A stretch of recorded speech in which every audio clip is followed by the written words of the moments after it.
வீட்டிலே வந்து 5 ஸ்டார் ஹோட்டல்ல நீங்க போய் தங்குனீங்கன்னா என்ன ஃபெசிலிட்டிஸ் கிடைக்குமோ அது உங்க வீட்டிலே கிடைக்கும். உங்க செக்யூரிட்டி டோர்மேன்ல இருந்து எல்லாருமே 5 star hotel people employed by Taj government. Upper middle class segment. அப்போ டெஃபினெட்லி அப்பர் மிடில் கிளாஸ். விலையும் அதுக்கு ஏற்ற மாதிரி தான் இருக்கும். விலை வந்து ஃபர்ஸ்ட் டைம் பிக்கிள் பால், first time indoor air condition badminton court, indoor air condition theatre, 40 seater theatre இருக்கு. So many things which we can say first. So இதில் வந்து வாழ ஆரம்பிச்சிட்டிங்கன்னா உங்கள் property value will be increasing multifold. ஒன்று. ரெண்டாவது, உங்களுக்கு alternative நீங்கள் வந்து வேற யோசிக்க வேண்டியது வேலையே கிடையாது. ஃபோன் பண்ணி வீடை க்ளீன் பண்ணி வச்சிருங்கப்பா சொன்னால் போதும்.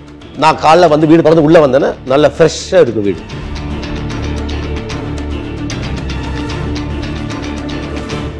முன்னாலாம் கொஞ்சம் சின்ன வீடு சிட்டியில் கிடைச்சா போதும் அப்படிங்கிற மாதிரி. இப்போ வந்து பொதுவாக வந்து என்ன மாதிரியான சைஸஸ் ஆஃப் ஹவுசஸ் வந்து எக்ஸ்பெக்ட் பண்ணாங்க? 3 பெட்ரூம், 2 பெட்ரூம், 4 பெட்ரூம். அதோட ஆவரேஜ் சைஸே ஒரு 200-300 ஸ்கொயர் ஃபீட் ஈச் ஏரியா. இப்போ 1500 இருந்து 1800 ஆயிடுது. கொஞ்சம் சிட்டிக்குள்ள இருக்கவங்க கொஞ்சம் அந்த லக்ஸுரி விரும்ப ஆரம்பிச்சிடறாங்க. மார்க்கெட்ல வந்து லக்ஸுரிக்கு தான் ஜாஸ்தி டிமாண்ட் இருக்கு.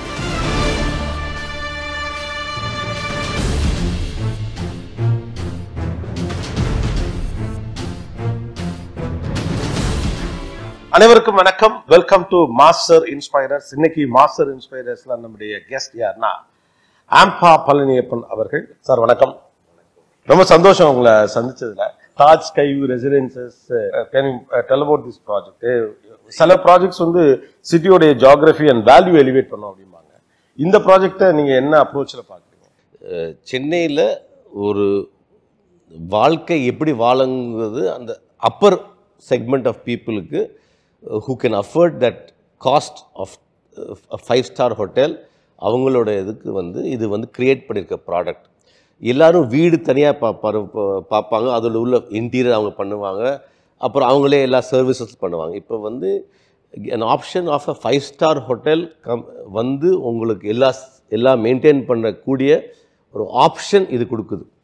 அண்ட் தாஜ் வந்து எல்லாருக்கும் தெரிஞ்ச ஒரு பேர் தாஜ்.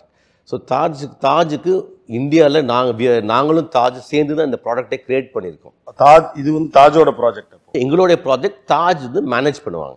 ஓகே. அப்போ it's going to be managed by Taj. அப்போ மேனேஜ் பை தாஜ்னா அந்த ஸ்டார் ஹோட்டலுக்கான அந்த ஒரு இது இருக்குமா? அதாவது வீட்டிலே வந்து ஒரு 5-ஸ்டார் ஹோட்டலில் நீங்கள் போய் தங்குனீங்கன்னா என்ன பெனிஃபிட்டில் என்ன ஃபெசிலிட்டிஸ் கிடைக்குமோ அது உங்கள் வீட்டிலே கிடைக்கும், லைஃப் லாங் கிடைக்கும். இதுதான் அதோடைய டிஃப்ரென்ஸ். இதுக்கு பேர் பிராண்டட் ரெசிடென்சஸ்ன்னு இதுக்கு பேர். அஸ் அ கான்செப்ட் இதுக்கு பேர் பிராண்டட் ரெசிடென்சஸ். வெளிநாட்டில் ரொம்ப பாப்புலர். இந்தியாவில் 2 ப்ராஜெக்ட் தான் பெங்களூரில் இருக்குது. சென்னையில் இது வந்து இது ஒரு நியூ கான்செப்ட். அண்ட் இது வந்து பார்த்தா தான் மக்களுக்கு புரியும். கொஞ்சம் எக்ஸ்ட்ரா செலவு கொஞ்சம் வரும், அதுவும் வந்து மினிமைஸ் பண்ணியிருக்கோம். அந்த செலவு மினிமைஸ் பண்ணிட்டோம். நாங்கள் ஃபஸ்ட்டு ஃபியூ இயர்ஸ் சப்சிடைஸும் பண்ணிட்டோம் ஆப்ரேஷனல் காஸ்ட். பிகாஸ் உங்கள் செக்யூரிட்டி டோர்மேன்லேருந்து எல்லாருமே five star hotel people employed by Taj government. Taj so upper middle class segment. அப்போ டெஃபினெட்லி அப்பர் மிடில் கிளாஸ். விலையும் அதுக்கு ஏற்ற மாதிரி தான் இருக்கும். அதாவது விலை வந்து நாங்கள் வந்து வி ஹவ் பேலன்ஸ் தட். அதாவது கரெக்டாக பேலன்ஸ் பண்ணியிருக்கோம். இந்த லொக்கேஷன், இந்த ப்ராடக்ட் வந்து if it was in some other location இன்னும் 1.5 மடங்கு ஜாஸ்தி விலை இருக்கும். Because it is in centre of the city, Nelson Manickam road இருக்கிறதுனால இது வந்து we have got correct price for the product. இந்த ப்ராடக்ட் வந்து கட்டி நாங்கள் 2027 கட்டி முடிப்போம். ஹோட்டல் அப்போ தான் முடியும், அப்போ தான் ரெசிடென்ஸும் ஆக்குபை பண்ண முடியும். As a designer for the product 123 வீடுங்க இருக்குது. இதில் வந்து வாழ்கிறவங்க வந்து லைஃப் லாங் இதுலேருந்து காலி பண்ண மாட்டாங்க. இது என்ன மாதிரியான இம்பாக்டை ஒரு சிட்டிக்கு ஒரு ஸ்டேட்டுக்கு ஏற்படுத்துன்னு நினைக்கிறீங்க? இந்த தாஜ் ரெசிடென்சஸ் நெல்சன் மாணிக்கம் ரோடில் வரும்போது, இந்த நெல்சன் மாணிக்கம் ரோடு ஏரியாவில் 5-ஸ்டார் ஹோட்டல் வந்து 253 ரூம் கட்டுறோம். அண்ணா நகர், கீழ்பாக், எக்மோர், இந்த this part of west of Madras, north of மெட்ராஸுக்கு எந்த 5-ஸ்டார் ஹோட்டலும் கிடையாது. இதுதான் will be the first five star hotel. இந்த 5-ஸ்டார் ஹோட்டல் இப்போ if it take Sriperumbudur, the Bangalore highway entry point, இதான் முதல் ஹோட்டல். ஸோ இந்த என்டையர் ஏரியா ஒரு 5 கிலோமீட்டர் ரேடியஸுக்கு வந்து இதோட பெனிஃபிட் வந்து ரியல் எஸ்டேட் ப்ரைஸே ஏறும். Because in terms of the quality of the people இங்கே வந்து தங்குறவங்க வந்து will improve. You will get foreigners will come and stay here, expatriates will come and stay here. All the industries in Sriperumbudur has so many Japanese and Korean people. They all will start moving into this area. because they have a hotel and they have a facilities very close by. So அப்படிங்கும்போது இந்த real estate இந்த ஏரியாவே there will be a lot of benefit for the real estate in this area itself. ஆனா as an industry real எஸ்டேட்டுடைய வேல்யூ, அதாவது ஒரு பகுதிக்கு ஒரு குறிப்பிட்ட அல்லது வந்து ஒரு ஐகானிக்கா ஒன்று வர்றப்போ ஆட்டோமேட்டிக்கா value of the area develops. ஆனா ஓவராலா அதோட ரேட் ஏறிடாது, மிடில் கிளாஸ்க்கு ட்ரபிள் ஆகாது. அதாவது there is always a grading of real estate. ஒரு ஃபல்க்ரம் ஒரு அதுலேருந்து பக்கத்துலேயே இருந்துச்சுன்னு சொன்னால் அதுலேருந்து இன்னொரு 500 மீட்டர் தள்ளி போனால் ஒன்று, இன்னொரு 1 கிலோமீட்டர் தள்ளி போனால் ஒன்று. ஸோ தட் ஃபல்க்ரம் கிரியேட் பண்ணும்போது as you go away from that you will get the different prices of real estate will come. So the middle class will also have maybe 1 kilometre from there, 2 kilometres from there they will get whatever அவங்களுக்கு தேவையான இது கிடைக்கும். சென்னை சிட்டியில் இப்போ around 10 kilometre ரேடியஸில் middle class people வாங்கினோம்னாலே ஒரு 12,000 to 15,000 rupees per square feet கம்மியாக நம்ம வந்து இடம் கிடையாது இன்னைக்கு. So middle class as it is if the looking at a price point of 1 crore below na they cannot be anywhere in this radius. இப்போ changing demand அப்படி ஒரு விஷயம் சொன்னீங்க, அதே மாதிரி இன்ட்ரெஸ்ட் மாறி இருக்கிற மாதிரி இருக்கு. முன்னாலாம் கொஞ்சம் சின்ன வீடு சிட்டியில் கிடைச்சா போதும் அப்படிங்கிற மாதிரி இருந்தாங்க. இப்போ வந்து பொதுவாக வந்து என்ன மாதிரியான சைஸஸ் ஆஃப் ஹவுசஸ் வந்து எக்ஸ்பெக்ட் பண்ணுறாங்க? 3 bedroom, 2 bedroom, 4 bedroom, அதோட ஆவரேஜ் சைஸே ஒரு 200-300 ஸ்கொயர் ஃபீட் ஈச் ஏரியா. ஒவ்வொன்றும் முன்னாடி இப்போ 1100 ஸ்கொயர் ஃபீட் இருந்த இது இப்போ 1300 ஸ்கொயர் ஃபீட் ஆகிடுது. இப்போ 1500 இருந்தது 1800 ஆகிடுது. பிகாஸ் எல்லாருக்கும் கொஞ்சம் சிட்டிக்குள்ள இருக்கவங்க கொஞ்சம் அந்த லக்ஸுரி விரும்ப ஆரம்பிச்சிடறாங்க. ஸோ இன்றைக்கி மார்க்கெட்டில் வந்து லக்ஸுரிக்கு தான் ஜாஸ்தி டிமாண்ட் இருக்குது. இந்த லோவர் சைஸஸ்க்கு வந்து டிமாண்ட் கம்மியாக இருக்குது. அதை லோவர் சைஸஸ் விரும்புகிறவங்க கொஞ்சம் தள்ளி போயிடுறாங்க. They want a bigger house. தள்ளி போயிட்டு they like to take a bigger house than being inside the city in the smaller house. Okay, they need more space. Maybe yeah, work from home மாதிரியான concept. Work from home, children எல்லாருக்கும் தேவைகள் அதிகமாயிருச்சு. இப்போ children they are more exposed. They all have college, their school friends எல்லாருமே இருக்கிறதுனால life style change ஆயிடுச்சு ஓவராலா. So வீட்டோட சைஸும் சேஞ்ச் ஆகுது. அண்ட் இன்ஃபர்மேஷன் இருக்குது சோஷியல் மீடியாவில், so much information they get.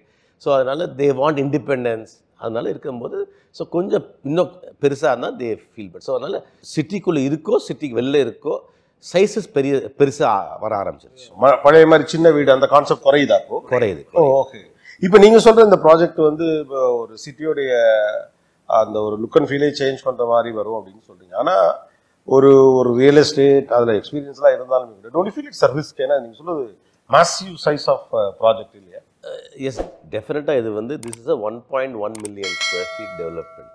நாங்கள் கட்டுறது வந்து 11 lakh ஸ்கொயர் ஃபீட் கட்டுறோம். இதில் hotel, residences, offices and car parking சேர்ந்து 11 லட்சம் சதுரடி கட்டுறோம். Risk at a higher level தான் இது தவிர இது வந்து லோவர் லெவல் கிடையாது. ஸோ அதனால் ரிஸ்க் எடுக்கிறோம். பட் ஆனால் வந்து இந்த ப்ராடக்ட் வந்து நாங்கள் டிசைன் பண்ணுறதை வச்சு இந்த ப்ராடக்டோட superiority is covering the risk இந்த ப்ராஜெக்டை பொறுத்த வரைக்கும். பட் ஜென்ரலாக ரிஸ்க்குங்கிறது ஜோவியில் சொன்ன ரஸ்க் சாப்பிட்ற மாதிரின்னு சொல்கிற மாதிரி ரிஸ்க் எடுக்கிறது வந்து ரத்தத்திலே ஊறி இருக்கிறது தான். ரிஸ்க் எடுக்கல 2 எக்ஸ்ட்ரீம்ஸ் இருக்குது. டோன்ட் டேக் ரிஸ்க் பிகாஸ் இன்னைக்கு மார்க்கெட் இஸ் ஹைலி எல்லாமே அன்சர்டனாக இருக்கும், வாலடைல். ஆமாம். இன்னொன்று வந்து if you don't risk that you can't grow. இது ஒரு 2 எக்ஸ்ட்ரீம்ஸ் இருக்குது. ஸோ இந்த காலகட்டத்துக்கு எந்த மாதிரியான ஒரு ரிஸ்க் எடுப்பது சரியாக இருக்கும், எந்த பேலன்ஸில் ஒரு ரிஸ்க் எடுப்பது சரியாக இருக்கும்?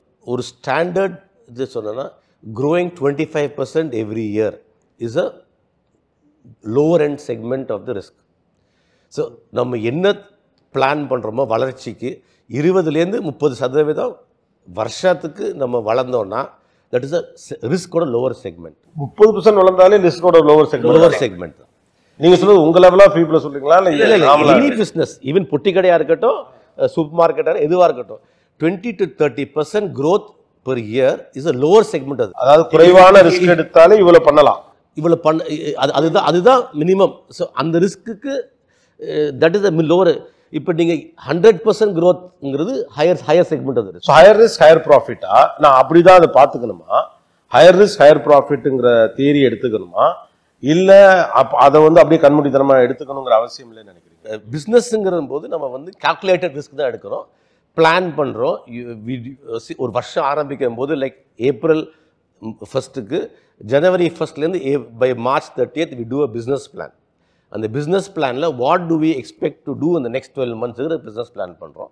Will do short term business plan 1 year, then 5 year medium term business plan. 2 business plan பண்ணுவோம். ஸோ அந்த medium term business plan only will determine the risk capacity or risk level. நம்மளுடைய பிளான் இருந்தால் தான் எவ்வளோ risk எடுக்கலானே தெரியுங்கிறீங்க. Absolutely. வெறும் risk எடுக்க plan இல்லாமல் முதல்ல நீங்கள் ரிஸ்க் எடுக்கும்போது ஃபஸ்ட்டு ஸ்டெப் வந்து நீங்கள் ரிஸ்கில் தோத்தீங்கன்னா என்ன ஆகும், டவுன் சைடு என்னன்னு தெரிஞ்சுட்டு தான் நீங்கள் ரிஸ்க் எடுக்கிறதுக்கே தோன்றும். அதுக்கப்புறம் ஃபுல்லாக பாசிட்டிவ் தான். ஃபஸ்ட்டு நெகட்டிவில் உங்களுக்கு என்ன டவுன் சைடில் உங்களுக்கு இந்த ரிஸ்க் எடுத்து நீங்கள் தோத்தீங்கன்னு சொன்னால் என்ன ஆகும், where will you be your lifestyle, எவ்வளோ லைஃப் ஸ்டைல் உங்களுக்கு அடிப்படும், உங்கள் ஃபேமிலியில் அடிப்படுமா, பிகாஸ் ரொம்ப முக்கியமானது ஃபேமிலியில் அடிப்படாத அளவுக்கு நம்ம ரிஸ்க் எடுக்கணும். ஸோ லைஃப் ஸ்டைல் வந்து மாறக்கூடாது. ஸோ அதனால your risk taking calculation is based on your life style. So life ஸ்டைலில் நீங்கள் எடுக்கிற ரிஸ்க் வந்து எந்த அளவுக்கு உங்கள் ஃபேமிலி அஃபெக்ட் பண்ணும். It at all stages, whether it is the lower segment, middle segment, upper middle, இதுவாக இருக்கட்டும், அவங்கவுங்க ஃபேமிலிக்கு தகுந்த மாதிரி அந்த லைஃப் ஸ்டைல். அஸ்யூம் இஃப் நீங்கள் 50,000 மாதம் உங்களுக்கு லைஃப் ஸ்டைலுக்கு வேணும்னு சொன்னால் அந்த 50,000க்கு நம்ம எந்த குந்தகம் விளைவிக்காமல் நம்ம வந்து ரிஸ்க் எடுக்கணும். So you cover that base and then you do the risk. So that is the analysis. அவங்களுடைய day to day activities disturb ஆகாத அளவுக்கு ஒரு ரிஸ்க் எடுக்கிறது ஐடியல். அதான் நான் இந்த 25% growthங்கிறது you'll be able to cover that.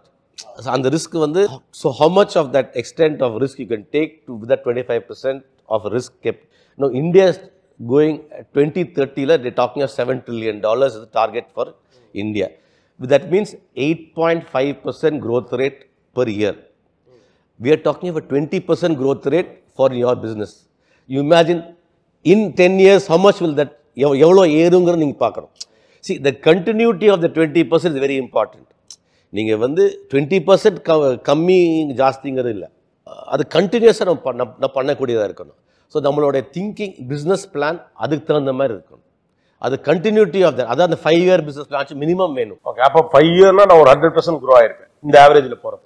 100% மேலே க்ரோ பண்ணுவீங்க. ஓகே. ஆக்சுவலி இப்போ நீங்கள் எந்த வயசில் பிஸ்னஸ்க்குள்ள வந்தீங்க? 18 வயசில் வந்தேன். ஐ last my father when I was 18. 18 வயசு. இன்றைக்கி எனக்கு 59 வயசு. I just finish my 59th birthday. I'm 41 years in business, only son. Today my entire family is in business. I have my son, daughter, son-in-law, daughter-in-law, எல்லாரும் வேறு பிஸ்னஸில் இருக்காங்க. they all in the same family, but ஒவ்வொருத்தவங்க ஒவ்வொரு business head பண்ணுறாங்க. இப்போ 41 years I'm in business. 41 years காரைக்குடிக்காரர் நீங்கள்? பள்ளத்தூர்.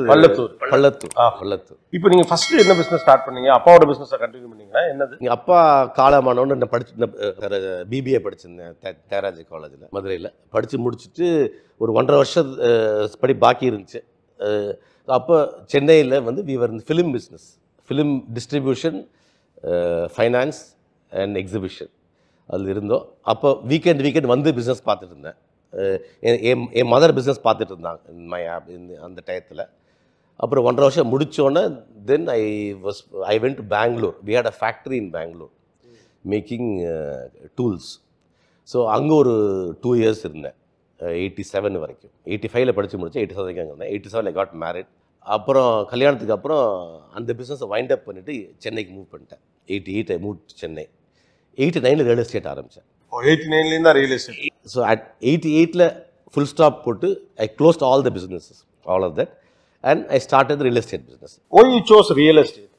அதாவது ஆஸ் அ ஃபேமிலி வந்து மை கிராண்ட் ஃபாதர் வாங்கின இடம் இங்கே அம்ஜிக்கரையில் இருந்த இடம். ஸோ லேண்ட் இருந்துச்சு, அதை லேண்டை பெட்டர் யூஸ் பண்ணுறக்கா ரியல் எஸ்டேட்குள்ளே வந்தேன். That is have I came into real estate. But ஆனால் உங்கள் எக்ஸ்பீரியன்ஸில் எவ்வளவு ஏற்றத்தாழ்வுல சந்திச்சிருப்பீங்க? ஏன்னா ஓப்பனிங்கே நீங்கள் சொன்னது right of all by business, அப்புறம் தான் ரியல் எஸ்டேட்டுக்குள்ளே வந்தேன். ஸோ இந்த ஒரு 49 years 41 years ஆஃப் எக்ஸ்பீரியன்ஸில் எவ்வளவு ஏற்ற இறக்கங்களை பார்த்துருப்பீங்க? அதை எப்படி கடந்திருப்பீங்க?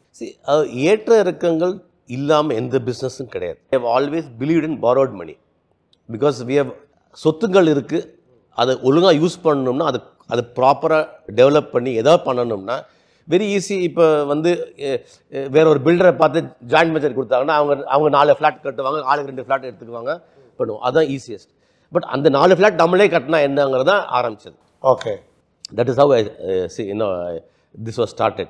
ஸோ அதனால் சொத்துக்கள் இருந்தாலும் சொத்தை எப்படி பெஸ்ட் யூட்டிலைஸ் பண்ணோம், விற்காமல் யூஸ் பண்ணோம், கம்மியாக விற்கணும், ஹையர் ப்ராஃபிட் இது அப்படி தான் ரியல் எஸ்டேட்குள்ளே வந்தேன். இப்போ ஒரு மேனேஜ்மெண்ட் பிரின்சிபிள்ஸ் அல்லது ஒரு நிர்வாகத்தை நடத்துவது எப்படிங்கிற விஷயங்கள்லாம் ஓரளவுக்கு புத்தகங்கள்லேருந்தோ அல்லது வந்து நிறைய வாய்ப்புகள் இருக்குது அதை தெரிஞ்சுக்கிறதுக்கு. இங்கே சிக்கல் என்ன, how to handle with people and இமோஷன்ஸுங்கிறதா தான் இருக்கு. ஃபார் எக்ஸாம்பிள் இப்போ ஸ்டார்ட் அப்ஸ் ஒரு 4 நண்பர்கள் சேர்ந்து ஆரம்பிக்கிறாங்கன்னாவே ஒரு டிஃபரன்ஸ் ஆஃப் ஒப்பீனியன் வருது. ஏன்னா மனிதர்களோடு புழங்குவது தான் சிரமமா இருக்கு. இப்போ ஒரு கார்பரேட் ஃபார்மேட்ல கூட அது ஓரளவு ஈஸி. பட் ஃபேமிலி மெம்பர்ஸோட இருக்கிறப்போ எப்படி அதை அந்த இமோஷனை டிட்டாச் பண்ணி this is business, this is ரிலேஷன்ஷிப்னு பண்ண முடியும்? அது வந்து அதுக்கு ஃபர்ஸ்ட் ஃபேமிலி ஸ்ட்ராங்காக இருக்கணும். இப்போ நீங்கள் 4 பேர் சேர்ந்து ஆரம்பிக்கிறாங்கன்னு சொன்னீங்க, அவங்க 4 பேர் ரிலேஷன்ஷிப் ஃபர்ஸ்ட் ஸ்ட்ராங்காக இருக்கணும். பிஸ்னஸ்க்குலாம் வரதுக்கே முன்னாடி you must first build a base strength in that relationship. So ஃபேமிலியாக இருக்கட்டும். So I always say that the family has to be together, plan together, eat together, at least once a day எல்லோரும் ஒன்றா சாப்பிடணும். ஸோ நீங்கள் பேசணும், you must exchange views and plan. So அதனால் இந்த ஃபேமிலியுமே இருக்கட்டும், ஸ்டார்ட் அப் பார்ட்னர்ஷிப் இருக்கட்டும், அந்த பேஸை ஸ்ட்ராங் பண்ணாதான் பிஸ்னஸ்க்கே நீங்கள் போக முடியும். ஆனால் நான் ரிலேஷன்ஷிப் இது பண்ணுறப்ப அதுக்குள்ள இமோஷன்ஸ் வந்துடுது.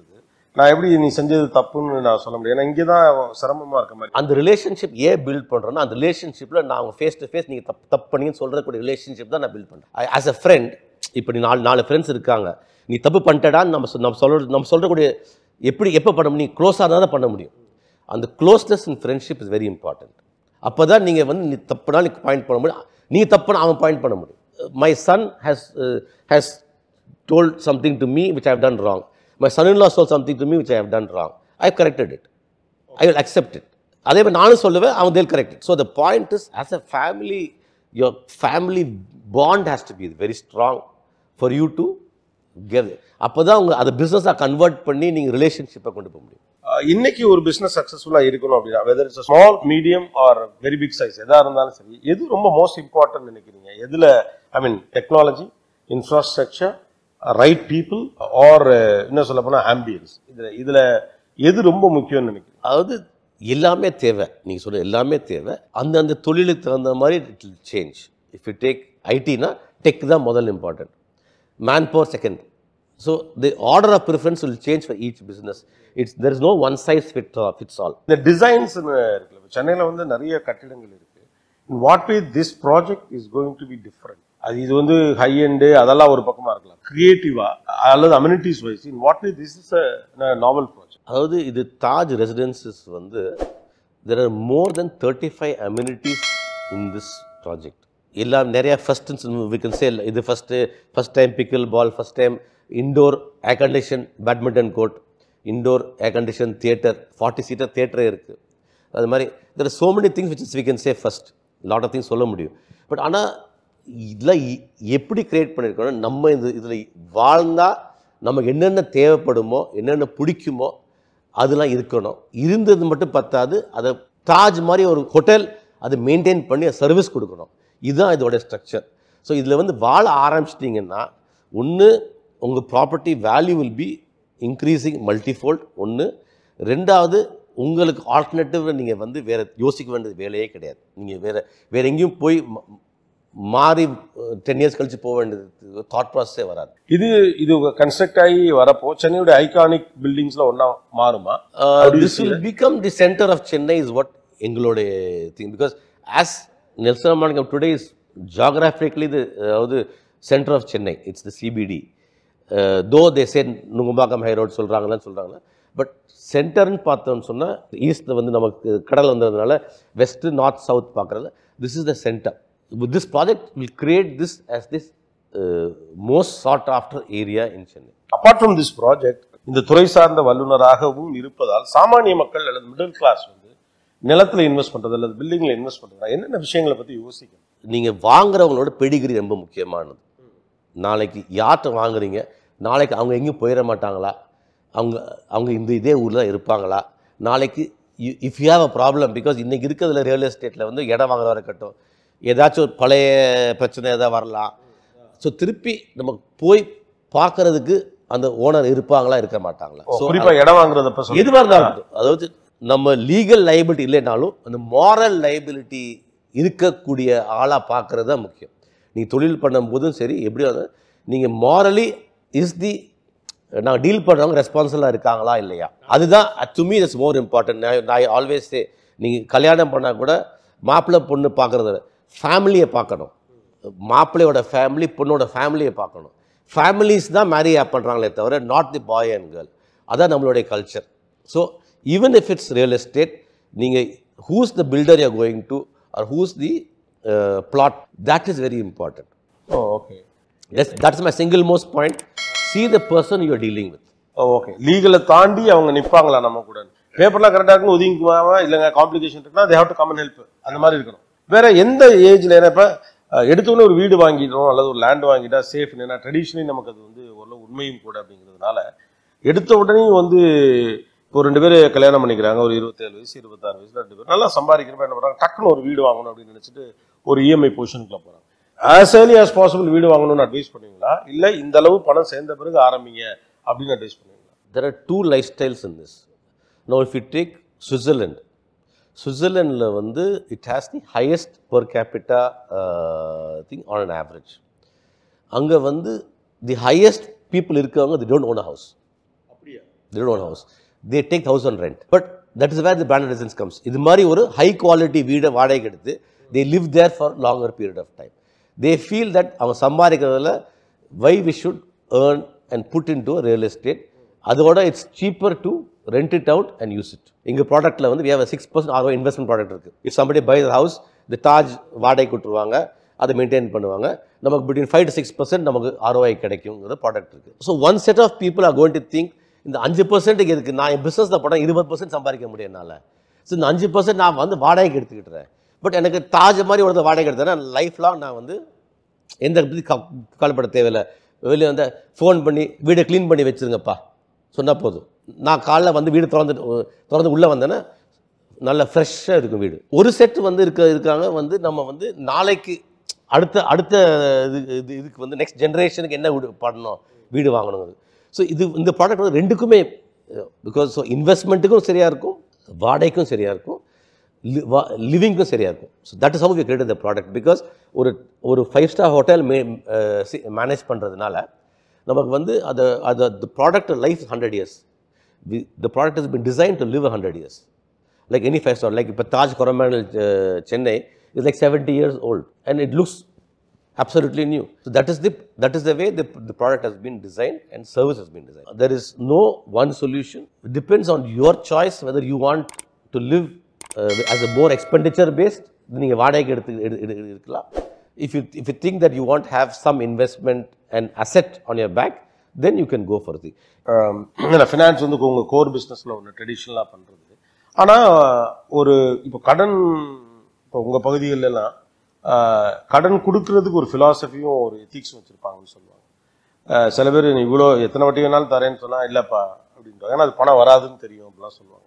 இப்போ நான் வந்து when I started using credit cards, எனக்கு அதை வந்து ரிலீஜியஸாக அதை கரெக்டாக ரிட்டர்ன் டேட் போட்டு பே பண்ண தெரியல, மறந்துடுறேன் காசு இருந்தாலும். அப்போ I decide why do I buy, நான் ஏன் லோன் வாங்கணும், நான் let me use my debit cards.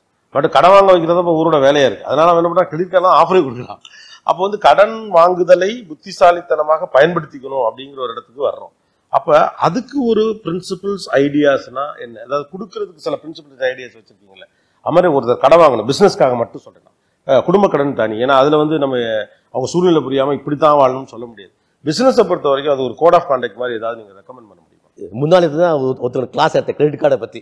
Credit கார்டை வந்து யூஸ் பண்ணால் புத்திசாலி, யூஸ் பண்ண தெரியணும். You have to pay on due date. அது only one rule, you have to pay on due date. 50 நாளைக்கு அந்த பணம் வட்டி இல்லாமல் என்னை யூஸ் பண்ணுறேன்.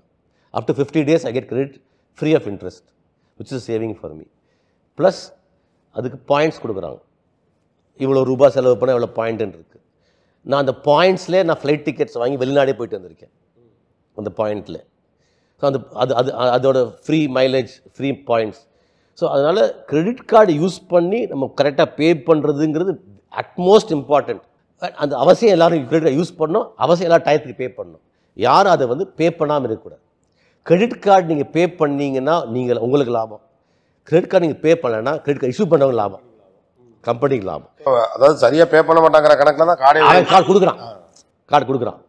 சி அவனுக்கு 10% 20% வந்து கம்பெனிக்கு வந்து பணம் பட்டாமல் இருந்தானா அவனுக்கு போதும். That's how he balances the business. Okay, ஒரு பிசினஸ் மேன் அப்படின்னா அவனுடைய மென்டல் ஃபிட்னஸ், பிசிக்கல் ஃபிட்னஸ் அது எவ்வளவு முக்கியம்? நான் 45 வயசுல I started running. Till 45 I was a normal person. I started my running. I joined the Chennai Runners. Chennai Runners ங்கிற ஒரு group சென்னையில் இருக்கு. Today my fitness is due to my running. I have a good fitness regime இருக்கு. வாரத்தில் 3 நாள் ஓடுவேன், 3 நாள் gym fitness training பண்ணுறேன், and ஒரு நாள் யோகா பண்ணுறேன். இப்போ கொஞ்சம் சேஞ்சஸ் இப்போ பண்ணியிருக்கேன், கொஞ்சம் வயசாக கொஞ்சம் மாற்றிருக்கேன். I have done 3 full marathons which is 42 kilometers. I've done 150 kilometer ultra marathon in the hills. I've done more than 100 half marathon with 21 kilometers. எப்படி திடீர்னு அந்த இன்ட்ரெஸ்ட் வந்து 45 இயர்ஸ் வரைக்கும் இதுக்குள்ள எல்லாம் வரவே இல்லைங்கிறீங்க? என்னோட லைஃப் ஸ்டைலை பிரிச்சிங்கன்னா this last 15 years வந்து has given me a higher growth in business and much higher fitness thanks to my fitness level. அதாவது நம்ம வந்து உடம்புல மெருகு ஏறன்னு சொல்கிறோம், நம்ம வந்து மசில் ஏறுறோம், நம்ம வந்து மைண்ட் தானாக அதோட ஸ்ட்ரென்த் எடுத்து, that's where it gives me the ability take more risk. The fitness, better fitness it gives me ability to take more risk. Today நான் இன்னைக்கு வந்து இந்த நியூ தாஜ் ப்ராஜெக்ட் வந்து ஆரம்பித்தது வந்து at my 57 years old. We have a 300 crore liability in bank for this project. It's a 1,000 crore construction project, 2,000 crore business project, land 2,000 crore business project. That risk-taking ability is because I have the strength in my mind that I have the fitness to slog, to do this business and complete this business in this 4 years. So how that fitness helps you take risk in business தான் இதோட. So அப்போ அதனால தான் நிறைய successful business man வந்து ஒரு ஏஜுக்கு அப்புறம் ஃபிட்னஸ் ரொம்ப கான்சன்ட்ரேட் பண்ணுறீங்களா? ஏன்னா அந்த ஃபிட்னஸ் வந்து உங்களுக்கு ஒரு மாதிரி ஒரு நம்பிக்கையும் ஃப்ரெஷ்னஸையும் கொடுக்குமோ? இல்லை, அதாவது நான் ரன்னிங் சூஸ் பண்ணேன். நிறைய பேர் வந்து so many ஃபிட்னஸ் ஆக்டிவிட்டீஸ் இருக்குது. ஸோ இப்போ நான் ட்ரெக்கிங், ஐ வென்ட் கிளிமஞ்சாரோ ஏறிட்டு வந்தேன். நான் ட்ரெக்கிங் போயிட்டுருக்கேன் இப்போ next. I did Kilimanjaro. I climbed Kilimanjaro. That's 15,941 feet. Tanzania இருக்குது. ஸோ அதனால் different forms of fitness, various people are there. All fitness leads to strengthening of your mind and body. So physical fitness வர்றப்பவே இயல்பாக mental ஃபிட்னஸும் கூட சேர்ந்து வந்துடும் நினைக்கிறேன். Absolutely. ஆக்சுவலாக என்னன்னா, ஒரு டெக்னாலஜி வந்த பிறகு வந்த ஜெனரேஷனுக்கு பிக்கெஸ்ட் அட்வான்டேஜ் என்ன அப்படின்னு கேட்டால், நீங்கள் சொன்னீங்களா நானாக அடிபட்டு கற்றுக்கிட்டுன்னு சொல்லி, முன்னால் அப்படி நபர்களோடு உரையாடவோ அல்லது அவங்க என்ன சொல்கிறாங்கன்னு தெரிஞ்சுக்கோ வாய்ப்பில்லை. தேங்க்ஸ் டு டெக்னாலஜி இப்போ வந்து உங்கள் லைஃப் டைம் எக்ஸ்பீரியன்ஸ் எல்லாத்தையும் எங்கள்கிட்ட நீங்கள் ஷேர் பண்ணுறப்போ, ஸோ ஓகே இங்கே இது பண்ணலாம், இங்கே பண்ண வேண்டாம் அப்படிங்கிறது இந்த ஜென்ரேஷனுக்கு கிடைச்ச அட்வான்டேஜ் இருக்குது. It's a beautiful conversation with you sir. Starting from real estate industry to personal லைஃப்பில் மற்றவங்க என்ன செய்யணுங்கிறது வரைக்கும். Nice, good, best wishes and we are looking forward sir. Thanks a lot sir. Thank you. Thank you so much.